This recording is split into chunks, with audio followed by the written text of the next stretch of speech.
maa ngi tudd Amy Sakho nekk juriste bokk ci association des femmes juristes sénégalaises. Association des femmes juristes sénégalaises ñoo ngi yëngu ci wàllu yoon mooy jigéen ñi nga xam ne seen xam-xam dafa màcc ci wàllu yoon ñu tëg ko lënkaloo nekk ci benn association boo xam ne ci biir am na ay avocats ay magistrats ay notaires ay huissiers képp koo xam ne da ngay yëngu ci wàllu yoon rek ñoom ñoo dajaloo nekk ci kuréel boobu di jàppale population bi ci wàllu yoon surtout jigéen ñi ak xale yi. waaw xam nga ñun dañu am lu ñuy wax boutique de droit. boutique de droit yi mooy fi nga xamante ne population bi bu ñu amee jafe-jafe ci wàllu yoon wala ñu bëgg ay information ci wàllu yoon foofu la ñuy dem léegi nag dañuy collaborer ak médias yi lu bari cas bi ñu ko yëgee ñu ngi ko yëg à travers les médias je pense que Seck mi nga xam ne moom lañ fi fekk tey moom moo waxoon ci presse bi mais comme presse bi en général bu ñu amee cas yooyu dañuy woo ñu jox ñu information yi ñu jéem a gëstu pour am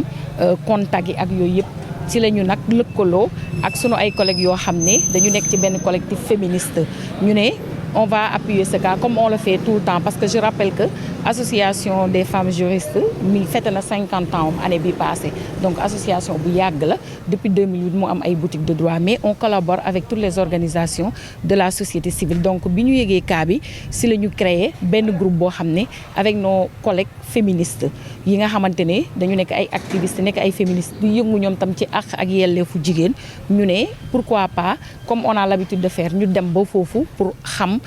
tout le problème comment ça s'est passé et tout si la ñuy dem ba Joal rencontrer la famille waxtaan ak Seck mi nga xam ne moo tax ñu xam cas bi tey jii bi ñu waxtaanee ak ñoom ñun suñu rôle mooy prise en charge ñi nga xam ne c'est des survivantes de violence ci la ñu fekk ne le présumé auteur jàpp nañ ko on a commis un avocat pour la défense de la famille mais ñu apporter suñu assistance aussi bien psychologique sociale et une assistance financière foofu la ñu jaaree nekk di monitorer cas bi di ko topp di leen appuyer comme ni ñuy defee avec toutes les victimes toutes les survivantes finalement avec nos amis féministes collectif féministe bi nga xam ne man mii di wax ci laa bokk Seynabou mii ci la bokk ñu lancé benn cagnotte du moins ak suñu beneen collègue pour récolter ci loo xamante ne dinañ ci mën a appuyer famille bi donc depuis lors ñoo ngi suivre cas bi comme ni ñuy suivre cas yëpp mais bi exceptionnellement parce que cas bu metti la cas boo xamante ne ñun am nañ ci benn sensibilité boo xam ne et puis am nañ ci benn rapprochement avec la famille donc toutes ces consultations prénatales lépp lu muy def ci hôpital ñu ànd ci ak Seck di leen taxaw. cas bu métti la parce que dafa nekk benn xale boo xamante ne mi ngi def CM2 9 ans ça c'est pas évident xale boo xamante ni mi ngi def CM2 mu nekk victime de violence surtout viol suivi de grossesse mu obligé di porter à terme cette grossesse parce que boo leen fàttalikoo ñun bokk nañ ci ñi nga xamante ne ñoo doon wax le plaidoyer pour l'autorisation de l'avortement en cas de viol et en cas d'inceste je pense que cas yi moo tax ñuy wax imaginer xale bu am 9 ans ñu sàkk ko mu jëlee ci ëmb ñu ne ko day téye ëmb bi par force da koy téye ba heure bi mu war a accoucher te ñëpp xam nañ ne mënul accoucher par voie normale donc loolu moo tax cas bi ñu wax ne dafa gën a métti parce que cas viol yëpp ñoo métti. waa Sénégal autorisé gul avortement en cas de viol inceste mais plaidoyer la boo xam ne ñun porté nañ ko pour ne état Sénégal na jël ay responsabilités am genre xale yi toll nii nga xamante ne dañoo jëlee ëmb ci viol wala ci inceste ñu bañ leen obligé ñuy garder la grossesse à terme parce que xale du yor xale ñoom ay xale lañu ñu bëgg leen obligé waat ñu yoraat ay xale bi place am école la woon place am nekkul woon di xaar ëmb nekkul woon di xaar pour yore beneen xale boo xam ne moom dafa toll ci yor ko ñu bëgg mu yoraat beneen xale donc plaidoyer bi foofu lañ ko jëmale woon pour ñu autoriser avortement en cas de viol inceste. waaw c'est pas légal avortement pour le moment Sénégal daf koy bañ. Sénégal dafa ne autorisé wul avortement mais sur le plan international Sénégal dafa jël engagement ni moom ci biir dëkkam bépp xale wala bépp jigéen boo xam ne dañ la fa sàkku muy viol wala tëdd bu seexlu bi muy inceste dañ lay autoriser avortement loolu Sénégal moo ko signé noir sur blanc au niveau international mais ci biir pays daf ko bañ ñun nag dañu ne loolu dafa waroo li mu signé ak li nga xamante ne moom la war a def ci biir pays dafa war a ànd xam nga lu tax parce que lii dafa bëri ay conséquences ñaata jigéen ñoo jël ëmb ci loo xam ne dañ leen sàkku ñu jéem a doxal seen xel jéem a dindi ëmb boobu loolu la ñuy wax avortement clandestin ñaata jigéen ñoo jël ëmb ci genre situation yi jéem a def lu ñuy wax infanticide mu nekk loo xamante ne dafay tax jigéen ñi ñu leen di yóbbu kaso parce que dañu def avortement clandestin wala ñu leen di yóbbu kaso parce que dañu def infanticide pourtant état Sénégal moom moo ko nangu sur le plan international mais ñàkk ko doxalee tax na jigéen ñu bëri ñu ngi leen di jàpp ci kaso mais ñoo xamante ne dañuy def avortement clandestin ça tourne mal mu am ay hémorragie am ay handicap yoo xam ne c'est des handicaps à vie donc loolu moo tax ñun ñu ne Sénégal dafa war a méngoo ak li nga xamante ne moom la signé sur le plan international muy autoriser avortement ci genre cas yu demee nii. clinique Koumba dañuy remercier le docteur Ba parce que ñun bi ñuy ñëw fekk nañu sekk mettre na leen en rapport ba pare ba ñoom ñu commencé prise en charge bi ñun bi ñu ñëwee on a même demandé est-ce que am na loo xam ne war nañ ko joxe le docteur nous a dit que tout est gratuit ici parce que xale bi je la considère comme sama doom la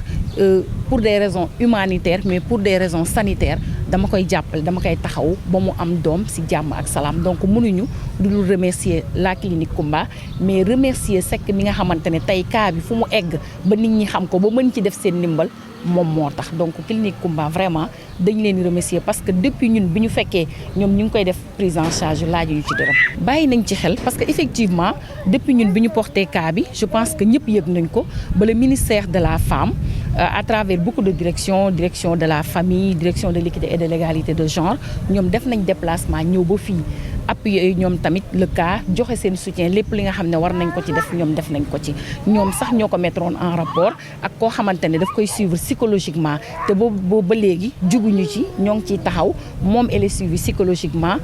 quelque part foo xamante ne parce que l'état psychologique c'est important surtout pour une petite fille de son âge moo xam ne dañ ko bëgg a bàyyi mu dem nar a yore benn xale boo xamante ne moom xale la li ma koy waxee ñu bëgg ko joxaat beneen xale donc psychologiquement il faut une assistance te ministère jàpp nañ ci bu baax ci assistance psychologique boobu. day continuer parce que ñoom spécialistes yi xam nañ bon moment lañ koy arrêter mais day continuer parce que dafa soxla accompagnement ba muy dellu siwaat ba muy nekkaat nit ki nga xamante ne nekkoon na ko même si du yomb parce que à son âge mu nar a yore xale tam du yomb mais je pense que avec les services du ministère bi nga xam ne ñoom ñoo ngi koy jàppale ci loolu elle va y arriver. Oui, le Sénégal a ratifié le protocole de Maputo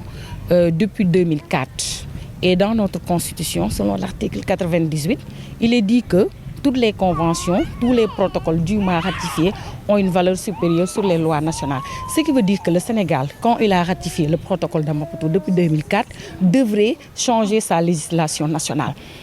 Conformément au protocole de Maputo. Mais actuellement, au moment où je vous parle, l'avortement est interdit au Sénégal, sauf si